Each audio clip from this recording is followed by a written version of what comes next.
जय हिंद। हम लोग पढ़ रहे हैं पावर, इंडिसेस एंड सेट्स, घात, घातांक और करणिक।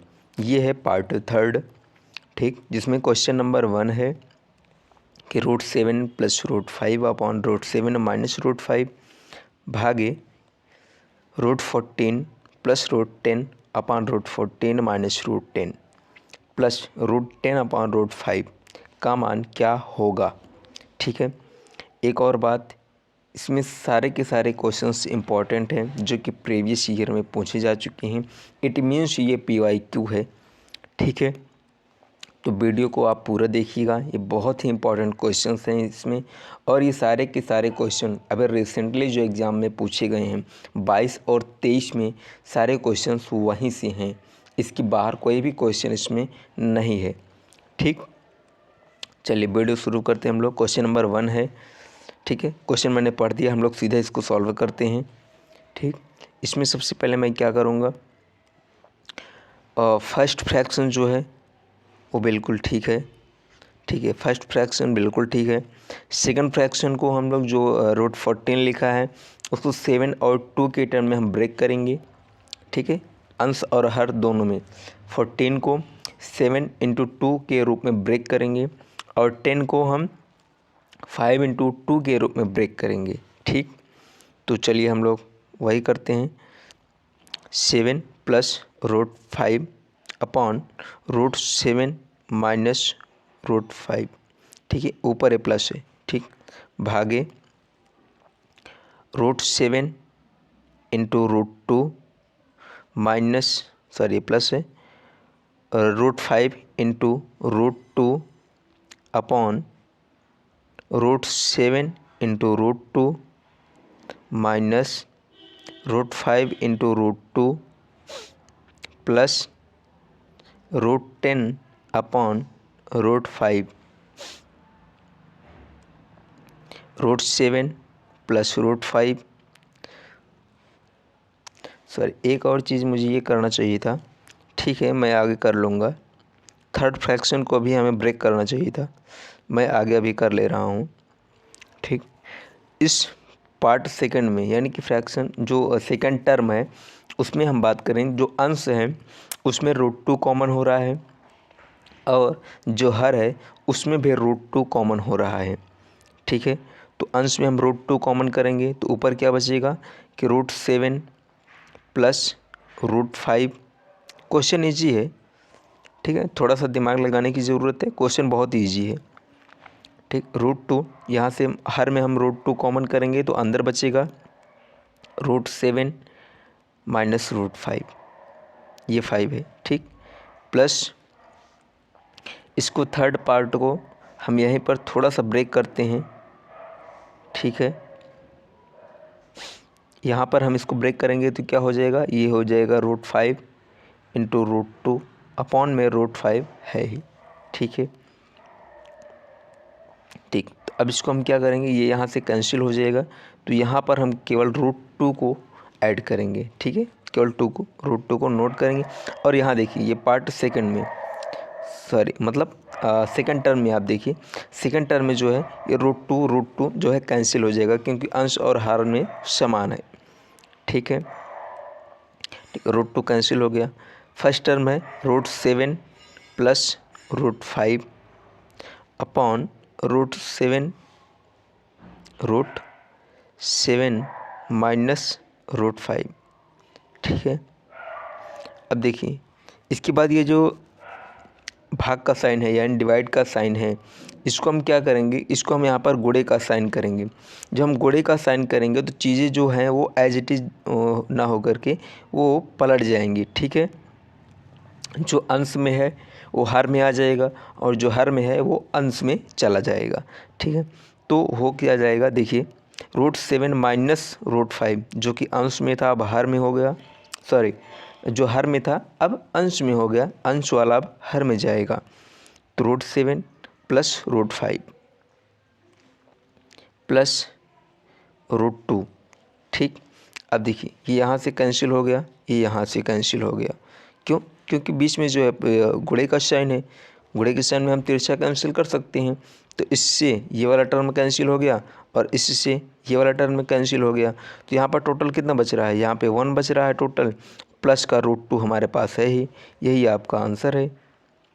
ठीक है, 1 + √2 ये आपका आंसर है। ठीक, इजी था ना क्वेश्चन, बहुत इजी था। ठीक है, चलिए क्वेश्चन नंबर 2 देखते हैं हम लोग। सिमिलरली फिर से वही वेरी इंपॉर्टेंट क्वेश्चन, और देखिए क्वेश्चन कितना ईजी था। ये देखिए क्वेश्चन पूछा है कि √8 + √1681 यानी कि 1681 का मान ज्ञात कीजिए। बहुत ईजी क्वेश्चन है। देखिए करना क्या है, 8 प्लस रूट में है ये 1681। 1681 जो है अगर आपको याद हो तो ये 41 का स्क्वायर है। 1681 जो है वो 41 का स्क्वायर है। आप करके देखिए, देखिए मैं करके आपको दिखा ही दे रहा हूँ। ठीक है, 41 × 41 हो गया, 4 × 4 4 × 4 = 16, तो 16 4 4 8 1, ये देखिए। ठीक है, ये 41 का है स्क्वायर था। तो अब देखिए 41 + 8 कितना हो गया, 49, कितना हो गया आंसर 7 हो गया। ये इतना क्वेश्चन ईजी था।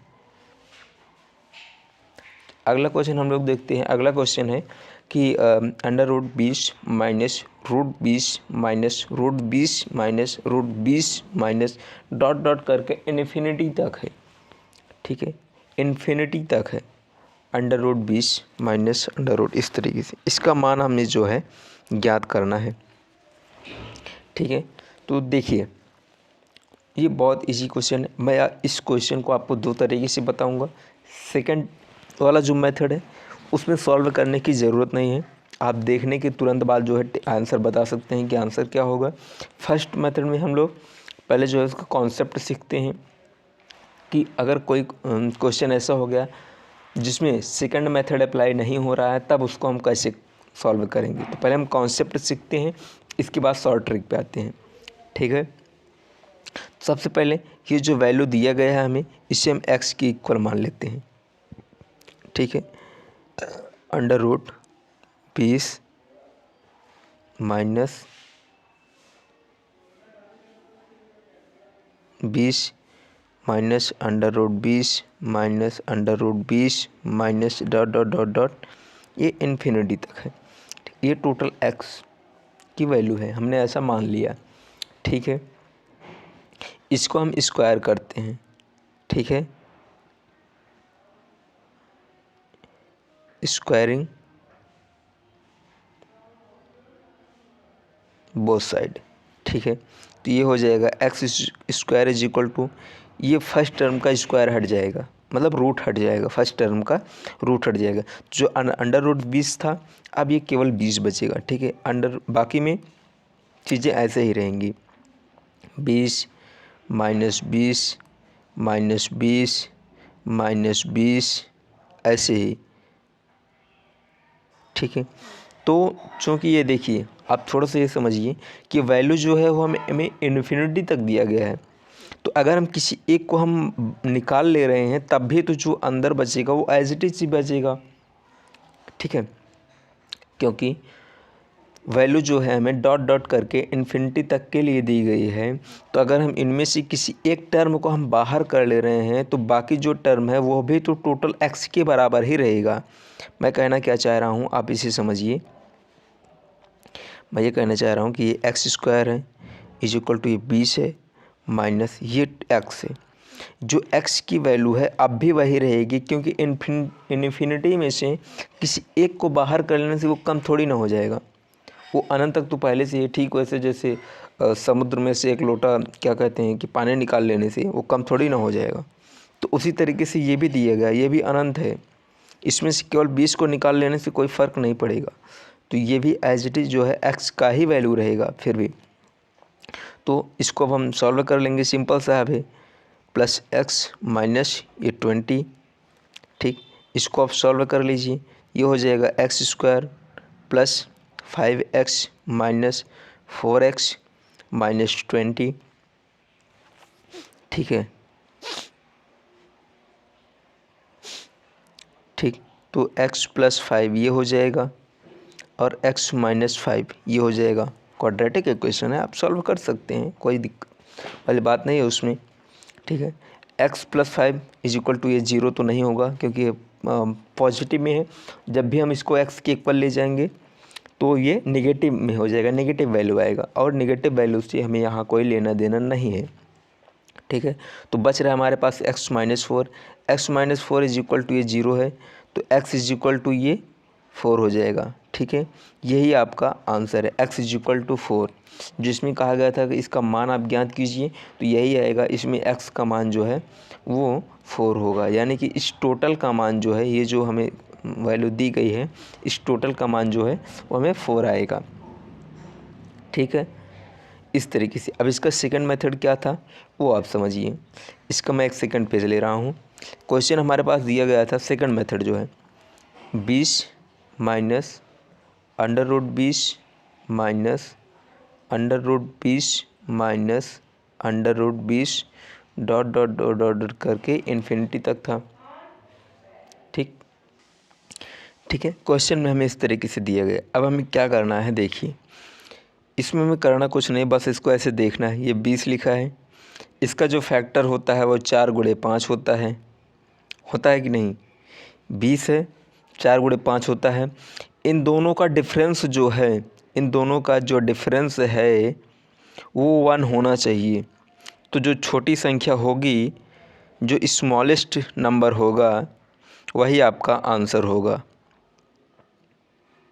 स्मॉलेस्ट नंबर जो होगा वही आपका आंसर होगा। ठीक, बस इतना ही करना है, कुछ नहीं करना है। टोटल 20 है। ठीक है, 20 में दिया गया है, ये इन्फिनिटी तक होना चाहिए, ये बात याद रहे, ये वैल्यू इन्फिनिटी तक होनी चाहिए। ठीक, उस केस में ये 20 लिखा है, 20 का जो फैक्टर होता है वो 4 और 5 होता है, यानी कि 4 × 5 होता है। इन दोनों का जो डिफरेंस है वो 1 है, तो इसमें जो स्मॉलेस्ट नंबर होगा वही आपका आंसर होगा। ठीक, जो स्मॉलेस्ट नंबर होगा वही आपका आंसर होगा। सेकंड मेथड जो है वो ट्रिक है, वो केवल इतना ही है, इन दोनों का जो प्रोडक्ट है, सॉरी प्रोडक्ट नहीं, इन दोनों का जो मल्टीपल है, जो फैक्टर है, उन दोनों का डिफरेंस जो है वो 1 होना चाहिए। तो उस केस में स्मॉलेस्ट नंबर ही आपका आंसर होगा। ठीक है, देखिए एक और क्वेश्चन हमने ले रखा है आपको समझाने के लिए, ये वाला क्वेश्चन है। ठीक है, इस वाले क्वेश्चन को आप फर्स्ट मेथड से भी कर सकते हो, जो कि कॉन्सेप्ट वाला है, लॉन्ग मेथड है, इसको कर सकते हो। बाकी इसका आंसर जो है महज 1 या 2 सेकंड में। ठीक है, ये 30 है, 30 है, तो 30 का जो प्रोडक्ट मल्टीपल होता है वो 5 × 6 होता है। इसमें स्मॉलेस्ट नंबर जो है वो 5 है, तो 5 आपका आंसर है। स्मॉलेस्ट नंबर जो है वो 5 है, यही आपका आंसर है। ठीक, बस हो गया, ये केवल इतना ही क्वेश्चन था, इतने ही टाइम का। इसको आप प्रैक्टिस के लिए ऐसे करना चाहो तो आप फर्स्ट मेथड से जो कॉन्सेप्ट वाला है उसको आप कर सकते हो। सबसे पहले इसको पूरे को आप x मानो, उसके बाद जो है x² मतलब उसका स्क्वायर करोगे तो x² = 30 - x आएगा। ठीक, 30 - x आएगा, इसको इस साइड ले आओगे, x² - x + 30 होगा। उसको आप फिर से जो है फैक्टर करोगे कि x² + 6x - 5x - 30, तो x + 6 x - 6 सॉरी x - 5 इस तरीके से आएगा। तो जो x + 6 आएगा वो प्लस होने की वजह से वो 0 के इक्वल हो ही नहीं सकता, क्योंकि उस तरफ जाएगा तो नेगेटिव साइन आएगा। x - 5 जो है वो 0 के इक्वल होगा, तो x - 5 = 0 होगा, x = 5 होगा, वही आपका आंसर होगा। इस तरीके से आप कर सकते हैं सिमिलरली। ठीक है, बहुत ही ईजी है। चलिए क्वेश्चन नंबर 5 है, थोड़ा समझने वाला है, इसको हम करते हैं। इसको हम एक एक पार्ट में सॉल्व करेंगे, मतलब पहले अंश को हम सॉल्व करेंगे, इसके बाद हम हर को सॉल्व करेंगे। ठीक है, तो अंश को हम पहले सॉल्व करेंगे, अंश को सॉल्व करेंगे। देखिए कैसे करना है। ठीक, देखिए यहाँ है आप हमारे पास 10 + √15 प्लस रूट में 108 प्लस रूट में 154 प्लस रूट में 225। ठीक, ये सारे अंडर रूट जो है आखिरी तक हैं। ठीक,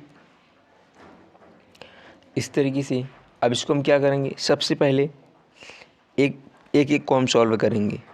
ठीक है, आसान है क्वेश्चंस, बस थोड़ा सा दिमाग लगाने की ज़रूरत है।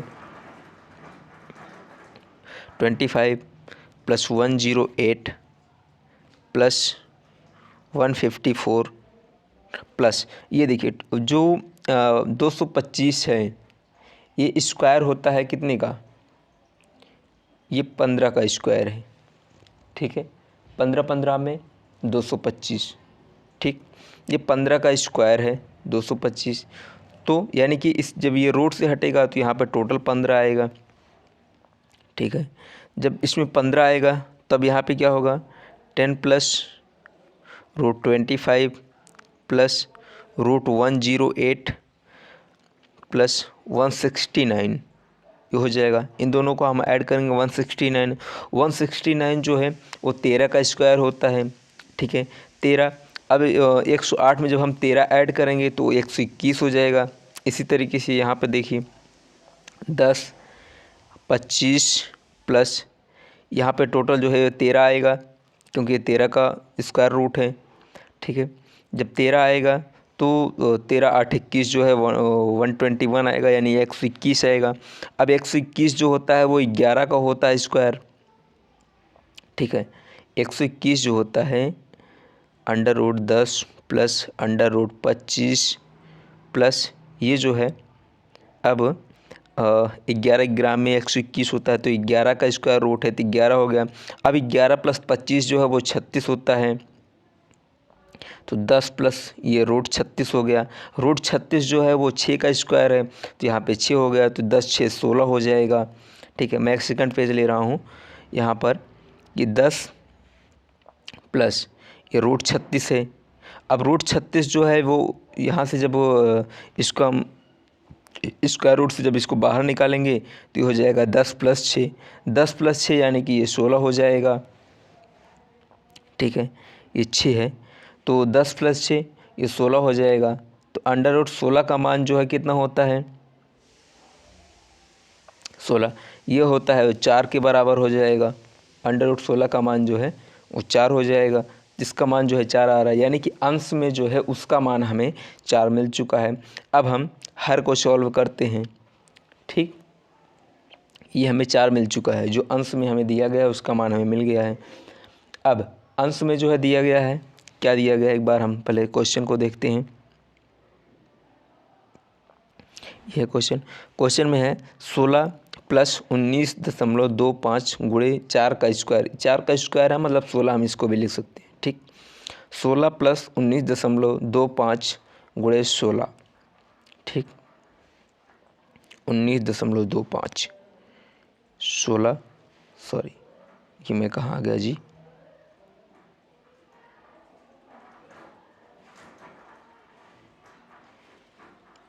हम इस वाले पेज पे हैं। 16 + 19.25 × 16 ये है हमारे पास। ठीक है, 16 + 19.25 × 16, ठीक है, इस तरीके से है। अब देखिए हम इसमें क्या करेंगे कि सबसे पहले इसमें हम 16 को कॉमन कर रहे हैं। हम जब इसमें हम 16 को कॉमन करेंगे तो यहाँ पर बचेगा 1 प्लस ये बचेगा 19.25, यहाँ पर ये 16 है, 19.25 यानी कि 20.25 है। ठीक है, 16 को जब हम कॉमन ले आएंगे बाहर करेंगे तो बाहर आएगा केवल 4। ठीक है, अंदर बचेगा 20.25 और 20.25 जो होता है वो बराबर होता है किसके स्क्वायर रूट की, 4.5 के स्क्वायर रूट के बराबर होता है, 4.5 के स्क्वायर रूट के बराबर होता है। ठीक है, 4.5 × 4.5 जब आप करेंगे यानी कि 4.5 का जब होल स्क्वायर करेंगे तो 20.25 आएगा। ठीक, आप चाहें तो करके देख सकते हैं। ठीक है, मैं कर चुका हूँ अपने पास, इसीलिए हम वीडियो को लंबा करने के बजाय सीधा आगे बढ़ रहे हैं। ठीक है, तो जब हम इसका गुणा करेंगे 4.25 गुणे 4 तो ये हो जाएगा 4 चौके 16, 4 पंचे 20, यानी कि टोटल जो है 18 आएगा हमारे पास। ठीक है, इन दोनों का जो प्रोडक्ट है, जो मल्टीपल है, वो 18 आएगा। ठीक है, अब देखिए क्वेश्चन में जो अंश था उसमें हमारे पास उसका मान 4 आया है, यहाँ से हर का मान हमारे पास 18 आया है यहाँ से। ठीक है, अंश और हर को हमने अलग अलग सॉल्व किया। अंश का मान हमें 4 मिल चुका है, हर का मान हमें 18 अभी अभी यहाँ मिला हुआ है। ठीक, इसको हम कैंसिल कर देंगे कितने से, 2 से, तो ये 2 9 18, यानी कि 2/9, ये आपका आंसर हो जाएगा। ठीक, ये आपका आंसर हो जाएगा। बढ़ते हम लोग अगले क्वेश्चन की तरफ, जो कि आखिरी है। अगला क्वेश्चन है कि यदि 2x + 3y = 17 है और 2x + 2 - 3y + 1 = 5 है, तो x और y का मान ज्ञात कीजिए। ठीक है, ठीक, चलिए 2x + 3y = 17 है, तो हम सबसे पहले क्या करते हैं कि लेट a = 2x, इसको हम अलग अलग मान लेते हैं। b = 3y हम ये मान लेते हैं। ठीक है, a = 2x, b = 3y है, तो इस हिसाब से हम इस वाली लाइन को हम ये लिख सकते हैं कि a + b = ये 17 है। लिख सकते हैं, बिल्कुल लिख सकते हैं, क्योंकि 2x को हमने a मान लिया है, 3y को हमने b मान लिया है, तो टोटल a + b = 17 हो गया, यानी कि a = 17 - b, ये हो गया। ठीक है, a = 17 - b, ये हो गया हमारे पास। ठीक, अब देखिए, अब हमें क्या करना है, इसमें जो सेकंड पार्ट हमें दिया गया है, सेकंड पार्ट क्या है कि सेकंड पार्ट हमें दिया गया है 2x + 2 - 3y + 1 = 5 है। इसको हम 2x + 2 को हम ब्रेक कर सकते हैं 2x × 2 के रूप में, माइनस इस तरीके से अगले टर्म को 3y + 1 को हम 3y × 3 मीन्स 3 ही रहेगा, को ऐसा हम लिख सकते हैं। ठीक है, 2x जो है वो इसका मान हमने a मान रखा है, a × 4 हो गया, माइनस 3y = हमने b मान रखा है, इंटू ये 3 हो गया = 5 है। ठीक, यानी कि 4a - 3b = 5, ये है हमारे पास। ठीक है, 4a - 3b = 5 है। ठीक, तो 4a - 3b का मान हम यहाँ से पुट कर दे रहे हैं। ठीक है, सॉरी, हमारे पास a का मान है, कोई बात नहीं, हम a का मान ही, या फिर यहीं से हम ज़्यादा कटपिट करने के बजाय मैं यहीं से सीधे पुट कर दे रहा हूँ कि b = यहाँ से क्या आएगा 17 - a, कुछ अंतर होगा नहीं, इंटरचेंज हो जाएगा। ठीक है, तो यहाँ पर 17 - a = ये b हो गया, सॉरी ये 5 है। ठीक, ये 4a - 17 × 51, माइनस माइनस प्लस हो जाएगा, ये 3a = ये 5 है, और 4a + 3a = 5 + 51, यानी कि 4 3 7 = 51 5 56, a = 56/7, 56.7। इसको हम जब कैंसिल करेंगे तब यहाँ पर 8 आ जाएगा, यानी कि a का मान जो है वो हमें 8 मिल रहा है। हम इसी तरीके से b का मान निकाल लेते हैं। a + b = 17 था। ठीक है, a = 17 था, a + b = 17, a + b = 17 है, और ए का मान जो है हमें 8 मिल चुका है। तो हम इसमें क्या करेंगे, b is equal to 17 minus a यानी कि 8। तो b का मान यहाँ से जो है 9 8 17 9 हमें मिल रहा है। a का मान हमें 8 मिल चुका है, b का मान 9 हमें मिल चुका है। ठीक, तो अब हम क्या करेंगे, जो हमने माना है वहाँ हम चलते हैं। हमने वहाँ पे माना था क्या कि कहाँ गया, ये है। ठीक, 2 की पावर x को हमने a माना था, 3 की पावर y को हमने b माना था। ठीक है, तो यहीं पर हम चलते हैं। 2 की power x is equal to a है। ठीक है, 2 की power x is equal to a हमने माना था और a का मान हमारे पास 8 है। ठीक है, यानी कि 2 की power x is equal to 8 है। इट मीन्स 8 को हम 2 की पावर 3 लिख सकते हैं। ठीक, 2 की power x is equal to 2 की पावर 3। घातों की तुलना करने पर, आधार की तुलना करने पर जो घात हैं वो आपस में इक्वल हो जाएंगे। जब आधार हमारा इक्वल है तो घातें भी आपस में इक्वल हो जाएंगी। इट मीन्स x का मान जो है वो 3 आ रहा है हमारे पास। ठीक है, इसी तरीके से हम b की बात करें तो 3 की पावर y को हमने b मान रखा है, 3 की पावर y को हमने b मान रखा है और b का मान हमारे पास 9 आ चुका है। 3 की power y is equal to ये 9 है, यानी कि हम इसको 3 का स्क्वायर भी लिख सकते हैं, बिल्कुल लिख सकते हैं। 3 की power y is equal to 3 का पावर 2 है। जब आधार जो हमारा बराबर है तो घातें भी आपस में बराबर हो जाएंगे, यानी कि y का मान जो है वो 2 आएगा। ठीक है, क्वेश्चन में क्या पूछा गया है, एक बार हम क्वेश्चन देखते हैं। क्वेश्चन में पूछा गया तो x और y का मान ज्ञात कीजिए। ठीक है, x और y का मान ज्ञात कीजिए। तो उस हिसाब से x का मान जो है वो 3 आ रहा है और y का मान जो है वो 2 आ रहा है। ठीक है, यही हमें ज्ञात करना था, ये आपका आंसर है। ठीक, आई होप आप लोगों को समझ में आया होगा और वीडियो को पूरा देखिए, ये आपसे रिक्वेस्ट है। और आप कम से कम एक कमेंट करके ज़रूर बताएं कि कहाँ आपको समझ में आ रहा है या कहाँ पे दिक्कतें आ रही हैं और हमें क्या और चीज़ें ऐड ऑन करनी चाहिए। ठीक है, मिलेंगे अगली क्लास में। जय हिंद।